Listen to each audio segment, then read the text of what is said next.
성도 여러분 평안하십니까? 우리 주님께서 늘 여러분들 계신 곳에 함께 하시고 또 늘 도우시는 손길을 펴시고 여러분들을 인도하시기를 간절한 마음으로 바라고 있습니다. 여러분들 세상에 그 가장 큰 기적이 뭐라고 생각하십니까? 어떤 것이 세상에서 일어나는 일들 가운데 가장 큰 기적일까요? 여러분들은 어떻게 생각하십니까? 많은 사람들이 생각하기는 큰 사건들이 일어나거나 어떤 변화가 일어나거나 그런 것들을 꼽을 수 있겠지만은 정말로 가장 큰 기적은 사람의 마음이 변하는 것이라고 저는 생각하고 있습니다. 정말 변할 수 없는 것이 사람의 마음인 것 같아요. 그런데 사람의 마음이 변한다. 이것은 정말 창조에 버금가는 그러한 큰 일이 아닐까 그런 생각을 합니다. 하나님께서는 우리 사람의 마음을 변화시키세요. 정말로 창조의 능력을 발휘하듯이 정말 변할 수 없는 사람을 완전히 다른 사람으로 변화시키는 것.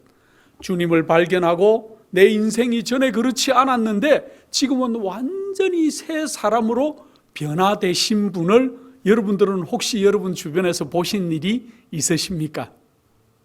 저는 그런 분들을 만난 적이 있습니다.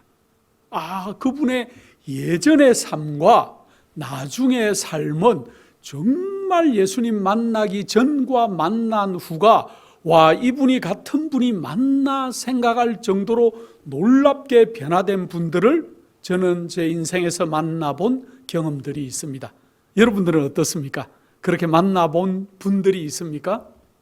정말 이 세상에 놀랍도록 변화되는 사람들을 만난 경험들은 단순한 것이 아니고 정말 성령의 역사로 성령의 능력으로 그렇게 변화되는 분들을 우리는 가끔 만나게 됩니다. 성경에는 그런 분들의 얘기가 얼마나 많은지 모르겠습니다.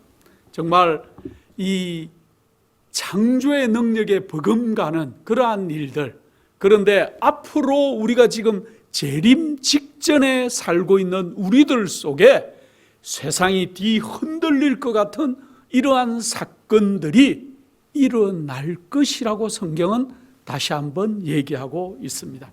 그래서 옛날 제자들이 성령을 경험하고 난 다음에 예수 그리스도를 만나고 난 다음에 그들이 얼마나 놀랍도록 변화했는지를 우리는 너무 잘 알고 있는데 그런 일이 재림 직전에 지금 세상에 되어지는 일들을 보니까 우리 주님께서 정말 오실 것 같아요. 제가 자주 강조하지만은 예수님의 재림은 시간표대로 되실 것입니다. 그러나 그 일이 우리하고는 어쩌면은 상관이 없을 수도 있다는 것이 제 믿음의 지론입니다. 왜? 내가 오늘 밤에 잠들면은 우리 주님의 재림은 사흘 후에 될지 일주일 후에 될지 어떨지 모르지만 오늘 밤에 내가 잠든다면은 그날이 어떤 분들에게는 눈 뜨면 주님을 만나는 날이 될 것이고 어떤 분에게는 그렇지 않은 날이 될 것이기 때문에 매일의 우리의 삶은 우리 주님을 만나는 재림 직전에 우리는 살고 있다고 해야 될 것입니다. 그래서 성경에 오순절에 성령을 받아서 정말 놀랍도록 변화된 그러한 제자들의 모습에 버금가게 이 마지막 때 재림 직전에 살고 있는 여러분과 저는 그렇게 변화될 사람들이고 이렇게 변화된 사람이 세상을 정말 뒤흔들 사건들이 앞으로 올 것이고 큰 소리 외침을 해가지고 많은 사람들이 돌아오는 놀라운 일, 그러한 일들이 우리 목전에서 일어날 일이 정말 가깝다는 것들을 명심하고 우리는 매일매일 나는 준비되고 있는가 점검하면서 사셔야 될 것입니다. 많은 사람들은 우리를 뭐라고 부릅니까? 그리스도인, 요즘은 그리스도인이라는 단어를 얼마나 흔하게 사용하는지 모르겠습니다. 근데 사실은 그리스도인이라는 것은 참 놀라운 단어예요. 왜? 예수님과 같은 사람들이라는 말이니까. 어디를 봐서 여러분과 제가 예수님 같다는 것입니까? 정말 여러분과 저는 예수님 같이 살고 있어요? 우리의 생각이, 우리가 남을 대하는 품성이, 또 우리의 생활 모습이 진짜 예수님 같습니까? 아니면은 남들이 우리에게 그리스도인이라고 칭해 줄 때 부끄러움을 느껴야 될 삶을 살고 계십니까? 어떨 때 제가 반성하게 됩니다. 가끔씩 제 생각이, 제가 큰 죄를 짓는 건 아니지만 제 생각이 가끔씩 이렇게 제어하지 못하는 공간으로 날아갈 때가 있어요. 그럼 저는 얼른 다시 무릎을 꿇습니다. 주님, 제 생각까지도 제어해 달라고. 그래서 우리가 좋은 생각을 할 때 우리에게 예수 그리스도와 닮은 그런 품성과 삶이 영위가 될 것인데, 우리가 어떨 때 생각을 제어를 못할 때가 많이 있다, 그런 생각을 합니다. 그래서 우리는 어떤 믿음을 마지막에 가져야 될까요? 그리스도인이라는 말은 Christ-like라는 영어예요. 그러니까 그 사람의 모습이 예수 그리스도 같다는 거예요. 진짜로 우리가 예수님 닮기라도 좀 했으면 얼마나 좋겠습니까? 우리가 우리의 삶이, 우리가 남을 대하는 태도가, 또 우리가 가장 가까운 가족들을 대하는 태도가, 그래서 우리 아이들이 나는 우리 아버지와 같은 신앙을 나도 하고 싶다, 내 엄마와 같은 신앙을 하고 싶다고 생각하는 그 사람은 어쩌면 그리스도를 좀 닮았을지 모르겠습니다. 그래서 우리가 이웃들에게도 좀 예수 그리스도를 소개하는 사람, 그래서 소개하는데 그 소개하는 사람이 그 사람이 사는 모습이 좀 멋져 보여야 어떤 사람들은 소개를 받고 그 사람처럼 살아보고 싶다고 생각할 거 아니겠습니까? 제가 자랑이 아닙니다만은 저희 어머님에게서 제가 가장 감사했던 것은, 저희 어머님은 그 수많은 믿지 않는 조카들, 친척들, 많은 사람들에게, 만나는 아이들, 만나는 조카들에게 늘 그 얘기를 했다 그래요. 신앙을 하는 것이 최고다. 제 사촌 여동생 중에 참 인물이 좋은 여동생이 하나 있어요. 굉장히 인물이 좋습니다. 그런데 그 아이가 얼마 전에 어느 집회에 왔다는, 목사님 사모님이에요 지금. 어느 집회에 왔다는 얘기를 듣고 참 보고 싶다 그 얘기했는데, 그 아이가 신앙을 해서, 저보다 2살 어리니까 아이라고 해도 되겠죠. 그 동생이 신앙을 해서 목사님의 사모님이 되기에 가장 결정적인 역할을 한 사람이 바로 자기의 고모, 우리 어머님이었어요. 세상에 좋은 직장에 다니고 영어도 너무너무 잘하고 인물도 좋고 승승장구할 수 있는 아이를 이렇게 불러가지고 신앙을 하는 것이 최고다. 그래서 위생병원에 직장을 옮기게 만들고, 그곳에서 이제 사람을 만나서, 목사님을 만나서 이제 목사님 사모님으로 살고 있는 제 동생이 있습니다. 그런데 어쨌든 자랑하는 것이 아니고, 우리가 남에게 소개하는 예수 그리스도, 그 예수 그리스도가 정말로 매력적이게 보이게끔 우리가 살아야 돼요. 그래서 우리를 보면은 사람들이 저 사람처럼 나도 친절했으면 좋겠다, 저 사람처럼 살면 좋겠다, 저 사람이 하는 신앙을 나도 했으면 좋겠다고 생각하도록 그렇게 우리가 해야 될 것입니다. 예수님께서는 정말로 아버지 하나님을 의지하는 믿음을 가지고 이 땅에 사셨는데, 그것이 바로 예수의 믿음이라는 거예요. 우리가 마지막 백성들은 예수 그리스도께서 가지셨던 그 믿음을 본받아서 이 땅에서 살아야 될 사람들이에요. 예수님께서 이 땅에 오신 목적들이 여러 가지가 있겠죠. 그 중에 가장 중요한 목적 가운데 하나는 뭐였을까요? 하나님의 뜻을 이 땅에서 얘기해주고 가르쳐야 되는데, 그렇게 하기 위해서는 그러한 것들을 가르치고 예수님의 뜻대로 살아갈 사람들을 만드는 것이었어요. 그래서 예수님께서는 이 땅에 오셔서 제자들을 구하시고 그들에게 하나님이 어떤 분인지, 우리가 어떻게 이 땅을 살아가야 하는지를 몸소 또 말씀으로 행동으로 그들에게 보여주셨지요. 그런데 우리 예수님께서는 제자들을 골랐는데 그때 그 제자들이 어떤 사람들인지 아셨습니까? 아셨어요.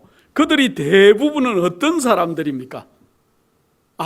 정말 세상의 교육도 별로 못 받고 변변한 직업도 없는 그런 사람들이었지만은 그들을 택하셔서 뭘 놓으셨어요? 하늘의 초석을 놨어요.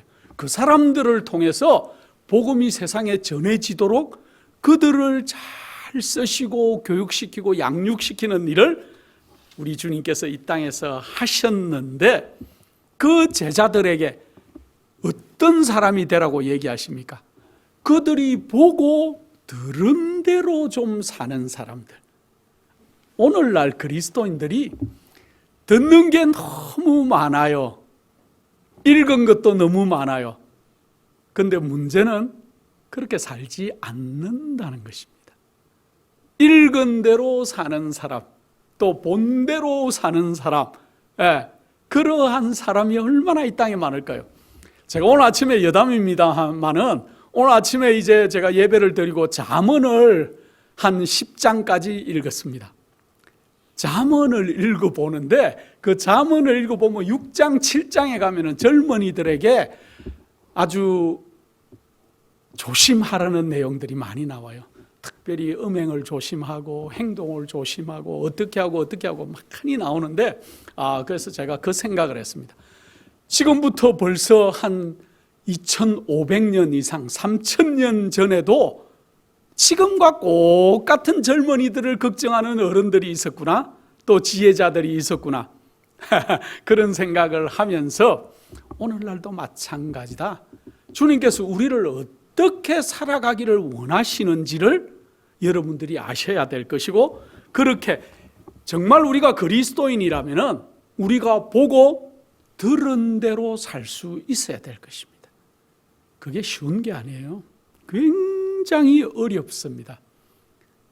저도 거의 60년을 이제 올해 환갑이 되었습니다. 제가 아직 생이 안 됐기 때문에 환갑은 아니지만은 60년을 어릴 때부터 그냥 태어나자마자 신앙인의 가정에서 자랐고, 제가 의식이 있을 때부터 신앙을 했고, 또 갈수록 더 신앙이 이제 알아가는 그러한 사람이지만은, 그러나 정말로 내가 다 되었는가 생각해보면 부끄러운 점이 한두 가지가 아닙니다. 더 나아져야 될 것이고, 정말 내가 보고 들은 예수 그리스도를 내 삶에 실천하는 사람이 되고 싶은 게 제 욕망이에요. 그런데 참 부족합니다, 아직. 여러분들은 어떻습니까? 여러분들이 짧든 길든 보고 들은 예수 그리스도의 말씀대로 행동대로 예수 그리스도를 닮아서 살고 계신지 한번 생각해 보시기 바랍니다. 예수님께서 왜 그 12제자를 택했을까요? 12제자의 대부분의 그 학력이 어땠습니까? 물론 공부한 사람들도 있었어요. 공부를 하는 사람들도 있었지만 대부분은 어부들이기나 또 천한 그러한 계급의 사람들이었어요. 그러한 사람들, 교육도 별로 못 받은 사람들, 그때 당시에 보면은 뭐라 그럴까요? 좋은 교육을 받은 랍비 학교에서 교육받은 사람들이 아닌 사람들을 왜 택했을까요? 한 가지 이유는 그들은 세상에 물이 들지 않았다는 거예요. 잘못된 교육에 물들지 않은 사람들을 예수님은 불렀다는 거예요. 그러나 그들 속에 뭐는 있었냐? 그들이 열심히 예언을 연구하고 구주의 오시기를 바라고 메시아를 기다리던 그러한 사람들이었어요. 그들은. 그래서 그 중에 개중에 몇몇 제자들은 어떤 사람들이었습니까? 침례 요한의 제자들이었어요. 침례 요한이 훌륭한 이유는 그가 예수 그리스도를 만나고 난 다음에 예수님이 저 멀리 지나가는데 제자들에게 어떻게 합니까? 저분이 세상 죄를 지고 가는 하나님의 어린 양이라고 소개해요. 세상에 많은 인기 있는 지도자들은 자기보다 더 나은 사람이 지나갈 때 그들을 추천해 주지 않아요. 이 세상은 그렇습니다. 그런데 침례 요한은 그가 인기가 많았어요. 정말 구름 같은 사람들이 모여서 그에게 침례를 받고 추종하고 따르고 말씀을 들었지만은 예수 그리스도께서 지나가실 때 그들의 제자들에게 저가 세상 죄를 지고 가는 하나님의 어린 양이라고 소개해줘요. 그 소개해준 그 영향력이 나중에 그들 중에 제자들 가운데 몇몇은 누구를 따라가요? 예수 그리스도를 따라가도록 보내줘요. 정말 훌륭한 하나님의 종이었죠. 그런데 그러한 사람들, 말씀을 사모하던 사람들이었어요. 그 제자들이. 그래서 예수님께서는 이러한 사람들을 택하셔서, 그러나 일견 예수님께서 그들의 살아온 배경을 다 알았고 그들의 지식의 정도를 알았고 그랬기 때문에 그들이 쉽이 변하지 않을 것이라는 것도 알았어요.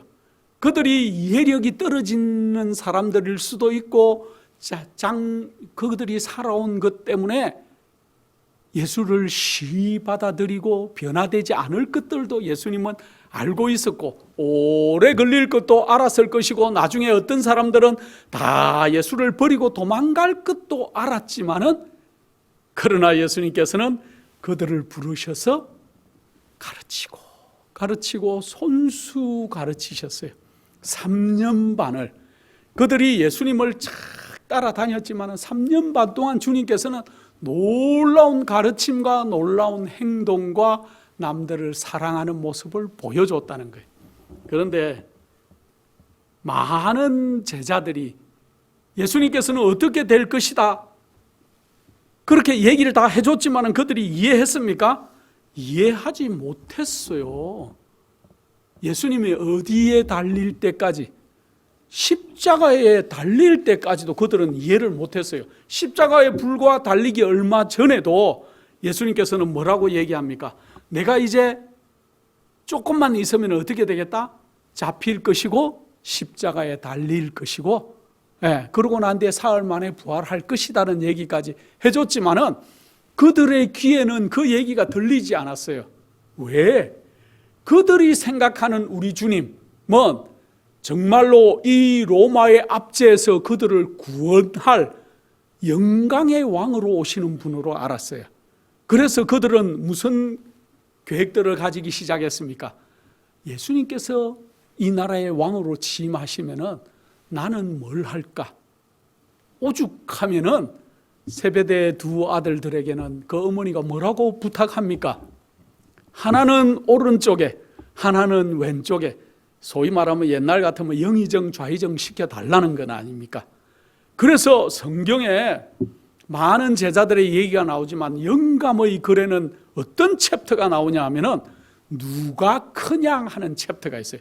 글 제목이 누가 크냐예요. 왜? 제자들이 어떤 마음을 예수님 십자가 직전에 먹고 살았는지를 정확하게 얘기하고 있어요. 여러분들이 그러한 챕터를 한번 읽어보시기를 추천드립니다. 시대의 소망. 정말 훌륭한 책. 그래서 이 제자들의 마음속에는 예수님 주변에서는 누가 크냐 내가 크냐 네가 이거 하고 내가 이거 하고 이렇게 할 수 없으니까 멀쩡히 예수님과 떨어져서 걸으면서 그런 얘기를 했다는 거예요. 예수님은 다 알고 있었어요. 그렇지만은 그 제자들을 받아주시고 기다리시는 예수 그리스도. 여러분들, 우리 예수님께서 훌륭하신 이유는 여러분과 저를, 제자들뿐만 아니고 여러분과 저도 아직도 기다리고 있다는 거예요. 더 변화되기를 기다리시고 더 주님 닮기를 기다리시고 결국은 이렇게 변하지 않는, 그래서 결국은 십자가 예수님이 달려 돌아가시는 그 순간까지도 그들이 어떻게 합니까? 제일 힘주어서 따르던 제자는 욕하고 도망가고 다른 사람들은 뿔뿔이 흩어져서 다 도망가는 그 사람들을 3년 반을 공을 들였다는 거예요. 그러나 우리 주님께서는 그들이 나중에 어떻게 될지 알고 있었어요. 우리도 주님께서 기다려주시는 이유가 뭘까요?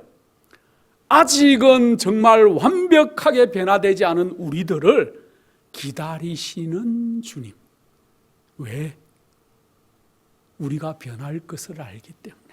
또 우리가 나중에 어떤 놀라운 일을, 세상이 흔들릴 만한 사건에 우리가 어떻게 투입될지를 알기 때문에 남들은 모르겠는데 저의 어릴 때부터 저를 인도하신 주님의 손길을 제가 되돌아보면은 주님께서 오늘날 제가 이렇게 되도록 아직도 기다려주고 계셨다는 것을 저는 늘 감사하면서 살아갑니다.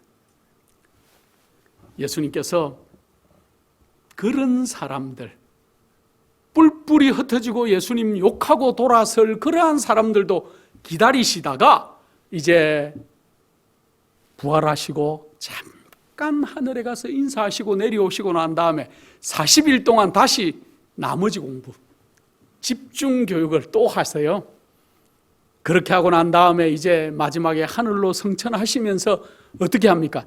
내가 하늘로 올라가고 나면은 너희에게 유익이다. 왜? 누가 올 것이기 때문에 내가 다른 보혜사 성령을 너희에게 보내실 것이다. 너희는 기도하고 기다리면서 성령을 받으라고 얘기합니다. 그때 이제 실감이 난 제자들이 이제 욕하고 도망갔던 베드로에게는 예수님이 어떻게 합니까? 직접 찾아가요. 직접 이제 신도 떨어지고 옷도 낡았고 제자들 보고 뭐라 그럽니까? 우리가 뭐나 하자. 가서 물고기나 좀 잡아서, 원래 물고기 잡던 사람들이니까 물고기나 좀 잡아가지고 우리가 뭘 하자? 옷도 사입고 신발도 사고 또 우리 다 허물어져가는 가정에 돈도 좀 갖다 주고 그렇게 하자고 작정하고 한 7명이 물고기 잡으러 갔는데 밤새 못 잡았어요. 근데 그 아침에 해가 살 뜨려고 어슴푸레한데 저 물가에 어떤 사람이 뭐라고 얘기합니까? 여보시오, 물고기 좀 잡았소. 한 마리도 못 잡았습니다. 그러니까 어디로 던지라 그래요? 맞은편으로 던지시오. 그게 무슨 말이냐면 예수님이 있는 쪽으로 좀 던지라는 얘기였어요.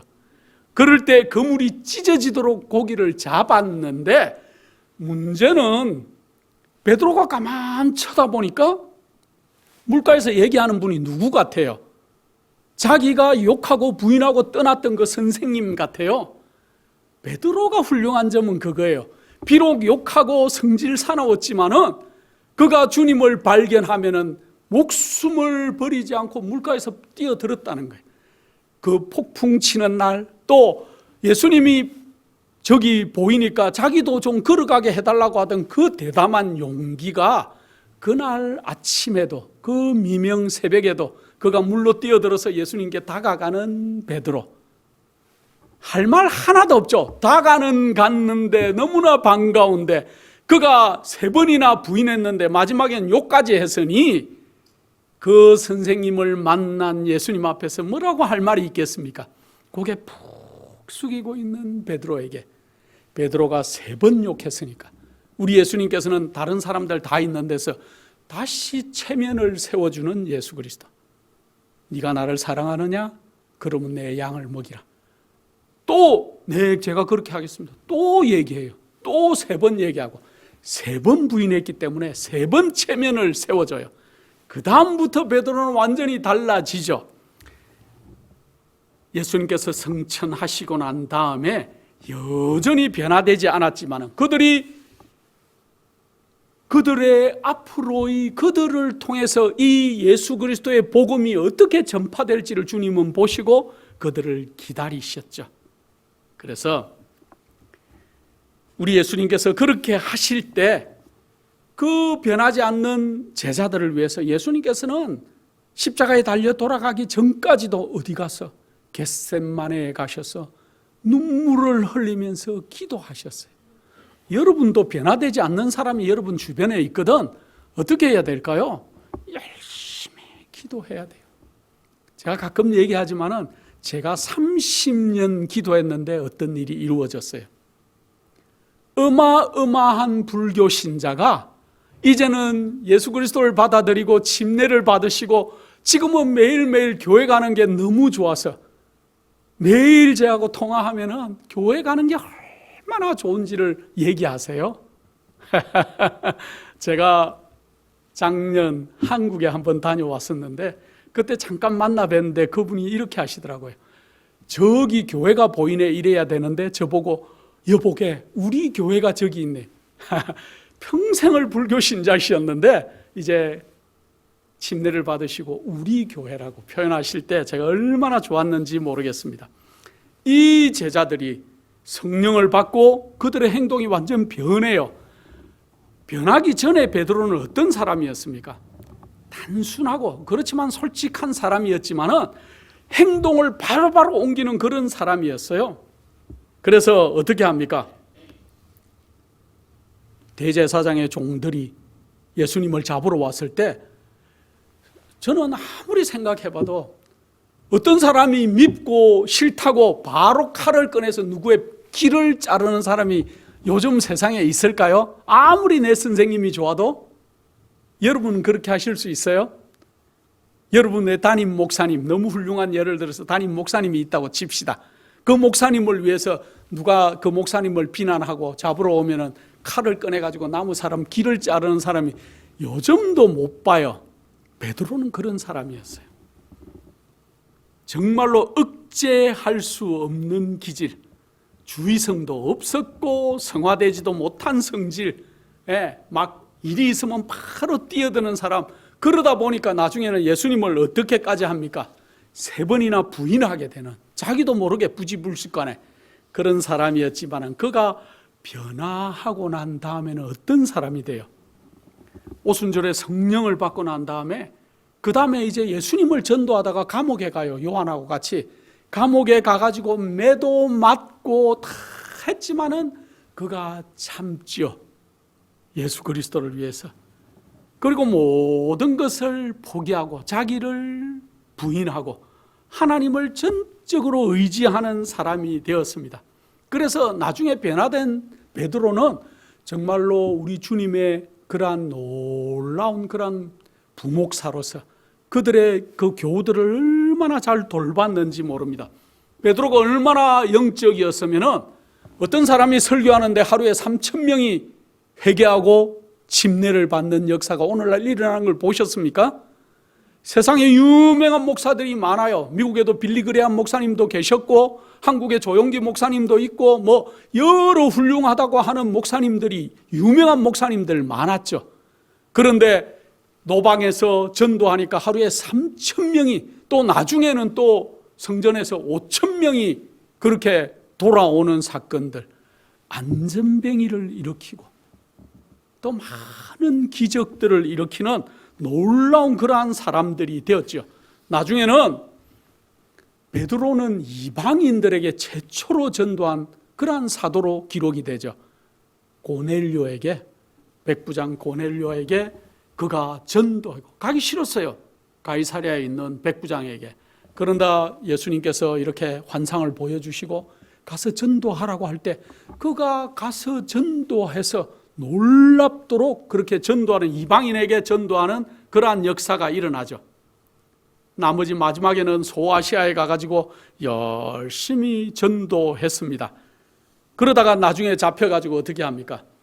이 네로 황제가 바티칸으로 끌고 가가지고 주 64년에 이제 십자가에 달려서 십자가형을 하는데, 대부분은 십자가는 이렇게 해야 되죠. 그런데 그는 집행인에게 내가 정말 닮을 수 없는 예수 그리스도, 나는 죽음까지도 우리 예수님처럼은 하면 안 되겠다, 거꾸로 좀 달아달라고 기도했어요. 그래서 거꾸로 달아달라고 부탁해서 베드로는 십자가에 거꾸로 달려서 돌아가셨다는 거예요. 전승에 의하면 베드로의 시체를 그 바티칸에 있는 로마 베드로 성장 지하에 갖다 묻었다는 그러한 얘기가 있죠. 요한, 여러분들 요한을 얘기할 때 우리는 뭐라고 얘기합니까? 요한 1서, 2서, 3서, 요한 계시록을 쓴 사랑의 사도라고 얘기해요. 그런데 요한의 원래 별명은 뭡니까? 보아느게, 물의 아들이라는 거예요. 요한에게 그 자기 형이 있죠. 형 야고보하고 요한은 성질이 나쁘고 금판 사람들이었는지 사람들이 오죽하면은 우레의 아들이라고 얘기했다 그래. 누구 보고 어휴 천둥번개 같은 사람, 그렇게 하면 그 사람 성격은 다 알겠죠. 우린 보통 사람들에게 그렇게까지는 말하지 않죠. 요한은 그런 사람이었어요. 정말 남을 이해하지 못하고 뾰족한 성격을 가지고 있었고 불같이 화를 내는 사람이었어요. 오죽하면은 사마리아 사람들이 예수 그리스도를 받아들이지 않으니까 뭐라고 얘기합니까? 아, 옛날 그 엘리야 때 불 내려온 것처럼 사마리아에 불을 확 내려가지고 그 사마리아에 좋은 사람도 있고 안 좋은 사람도 있었을 것인데 단지 자기들을 좀 배척하고 예수 그리스도를 받아들이지 않았다고 사마리아에 불을 내려가지고 다 태워버리라고 하는 사람이 요한이었습니다. 우리가 우리 신앙을 이렇게 전도를 해보지만 안 받아들인다고 아유 저 그냥 하늘에서 불이 내려서 그냥 콱 이렇게는 얘기하지 않죠. 요한은 근데 그런 사람이었어요. 주여 우리가 불을 명하여 하늘로 쫓아내려 저희를 멸하라 하기를 원하나이까. 예수님이 뭐라 그랬을까요? 워워워 요한아 좀 참아라. 그렇게 하지 않았습니까?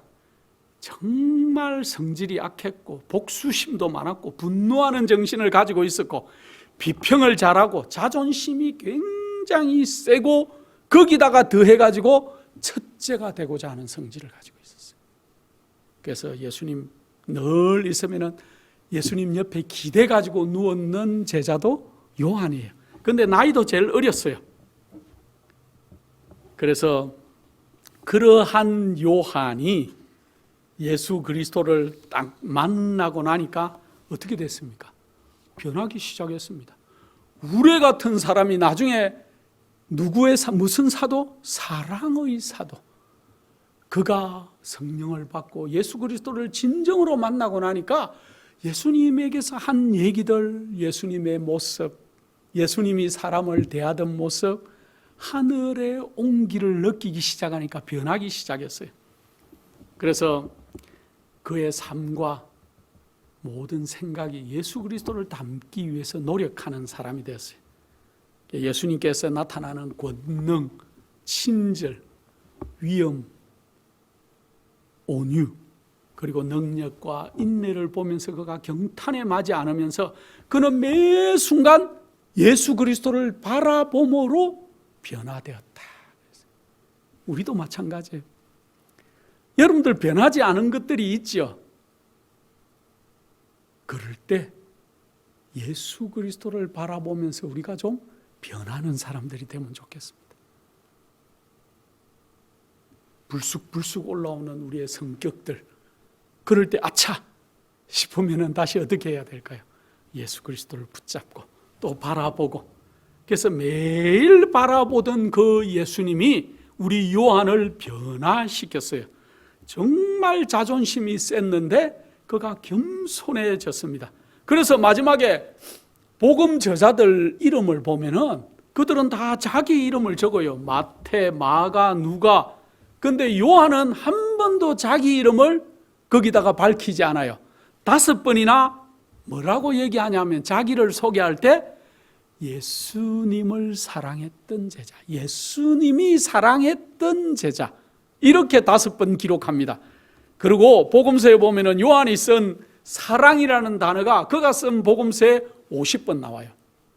50번이나 사랑이라는 단어를, 불같이 화를 내던 우레의 아들이, 천둥 번개 같은 사람이 사랑의 사도, 또 사랑이라는 단어를 50번이나, 그리고 자기 이름을 한 번도 밝히지 않고 예수님이 사랑하셨던 제자. 여러분과 저의 이름도 예수님이 사랑하셨던 누구누구 하면은 얼마나 좋겠습니까? 그것까지는, 사랑하셨던까지는 우리가 좀 너무 부끄러우니까 예수님이 인정하셨던, 아니면 예수님을 조금 닮았던, 뭐 이렇게만 우리가 인정을 받아도 얼마나 좋을까, 그 생각을 해봅니다. 그래서 요한은 예수님을 생생하게 정언하는 정인으로서 닮아가기 시작했고, 정말 예수님이 이 땅에 보였던 그 사랑을 남들에게도 보이는 그런 사람들, 정말 열렬한 사람이 되었죠.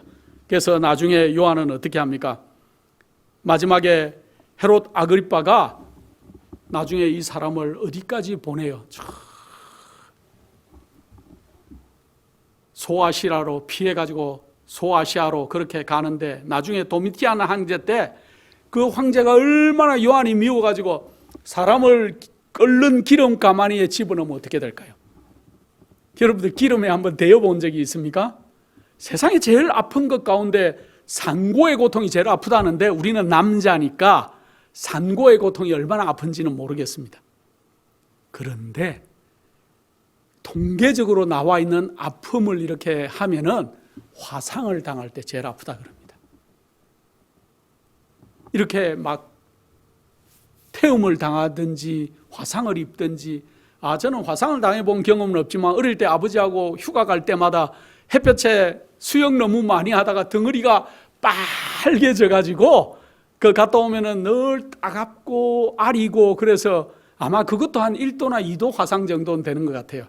그래서 나중에 껍질이 덩어리가 벗겨지죠, 좀. 그럴 때 엄마가 늘 이렇게 오이를 시원하게 해서 다 우리 아버지하고 내 동생하고 3명 엎드려 있으면 오이를 등에 붙여주던 기억이 저는 많이 있습니다. 어쨌든 그것도 아프더라고요. 등이 따갑고 쪼이는 느낌, 피부가 쪼이는 느낌. 근데 끓는 기름 가마에 요한을 집어넣었어요. 죽었을까요?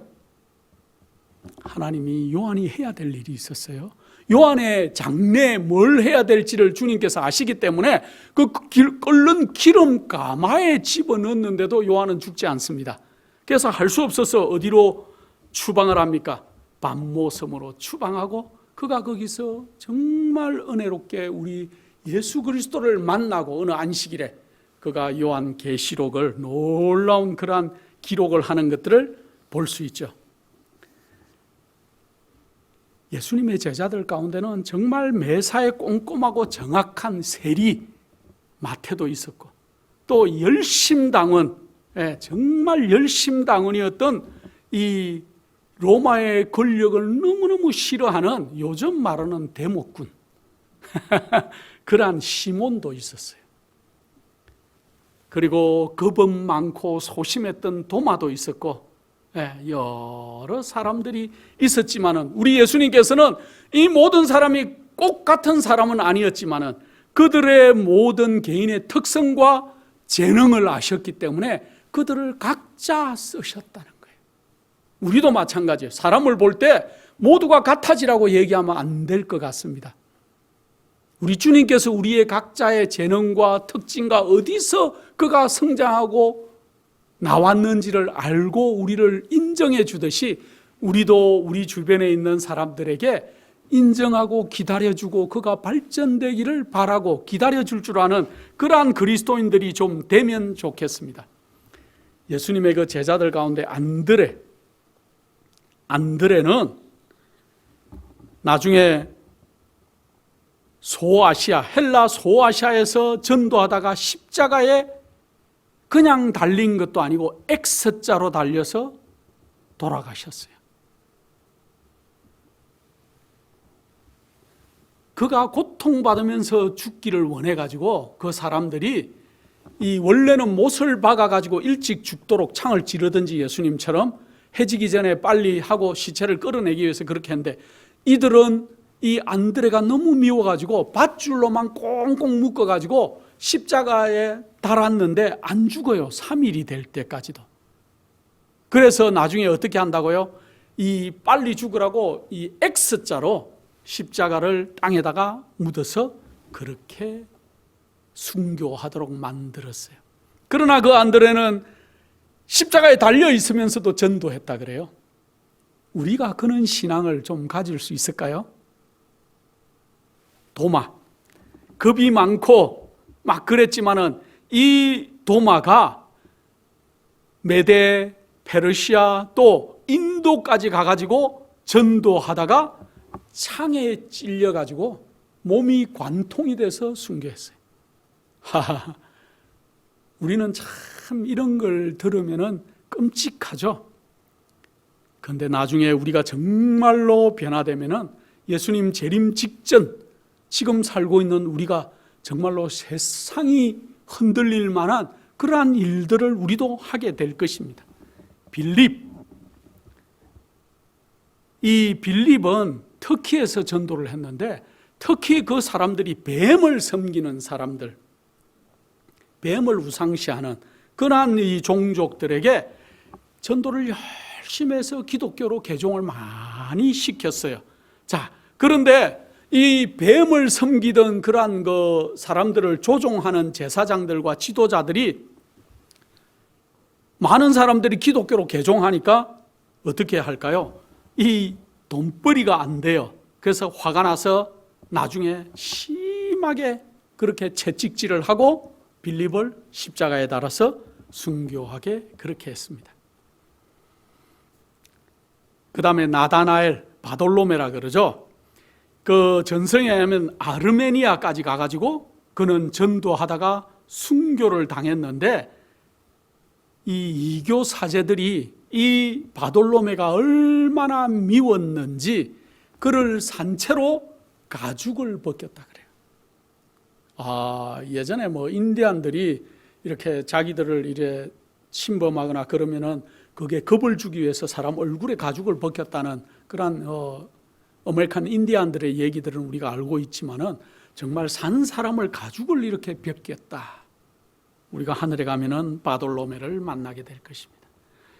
가죽을 벗기고 오랫동안 폭행하다가 십자가에 달았는데 그래도 잘 안 죽으니까 목을 쳐서 그렇게 바돌로메를 죽였다는 그러한 전성이 지금 전해지고 있습니다. 마태는 에티오피아에서 목베임을 당했는데 특별히 에티오피아에 있는 나바다라는 그러한 곳에서 이 민을창에 찔려가지고,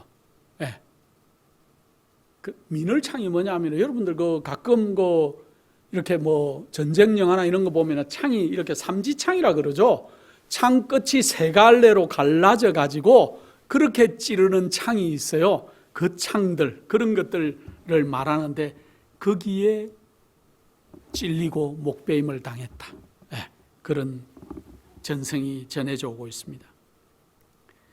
야고보, 알페오의 아들 야고보예요. 작은 야고보라고 그렇게 하죠.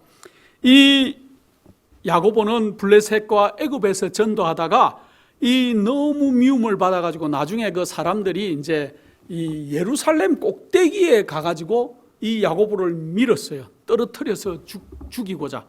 그랬는데도 안 죽었습니다. 그렇게 해가지고 이 나무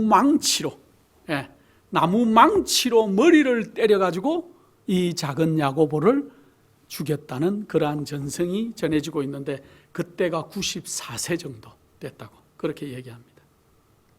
다데오, 작은 야고보의 동생이에요. 이 바사에서 활에 맞아가지고 순교했다고 전해지는데 시리아하고 메소포타미아에서 이 시몬하고 같이 복음을 전했는데 이 활에 맞아가지고 나중에 그렇게 이 순교를 당했는데 또 다른 전성에 의하면은 그 현지인들 3,500명도 그 기독교인들을 같이 매장을 했다는 그러한 얘기도 전해지고 있습니다. 우리가 하늘에 가면은 이런 예수님의 제자들의 그 놀라운 얘기들을 들을 날이 올 것입니다. 시몬도 십자가에 못 박혀서 죽었는데 그는 특별히 아프리카까지 가가지고 복음을 전하다가 그렇게 순교를 했습니다. 예수님을 부인하고 도망갔던 그러한 제자들이 어떻게 마지막에 이렇게 변화되고 예수님을 위해서 이렇게 놀라운 그러한 전도자들이 될 수 있었을까요? 여러분과 저는 그렇게 변화될 수가 있을까요? 성령이 우리에게 임하시면은, 우리가 성령을 체험하면은 우리도 이 제자들과 같이 이제 이 재림 직전에 살고 있는 우리가 정말 세상을 뒤흔들 그러한 사건들에 우리도 주인공이 될 것입니다. 예수님께서 그들을 믿으셨어요.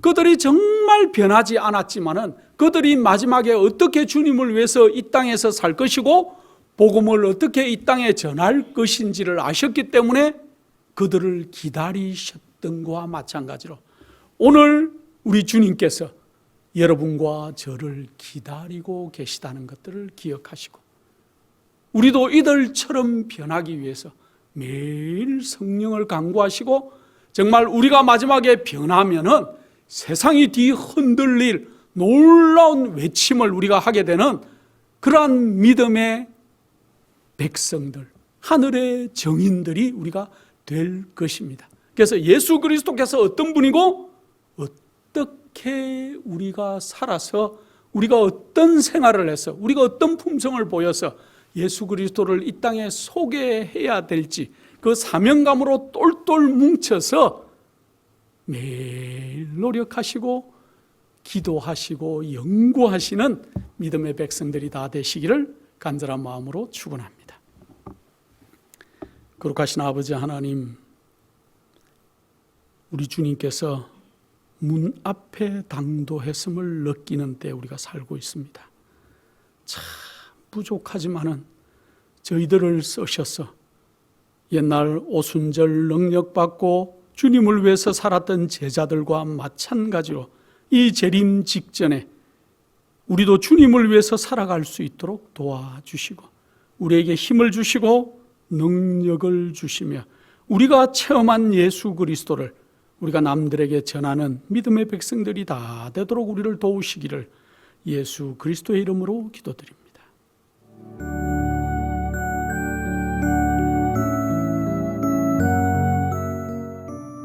예수님의 재림이 가까워오고 있습니다. 지금은 영원한 하늘을 위해 준비해야 될 때입니다. 머지않아 우리의 재물은 아무 쓸모없는 것이 되고 말 것입니다. 하나님께 은혜를 받으셨다면 받으신 축복을 생애의 빛 복음 사업을 위해서 나누지 않으시렵니까?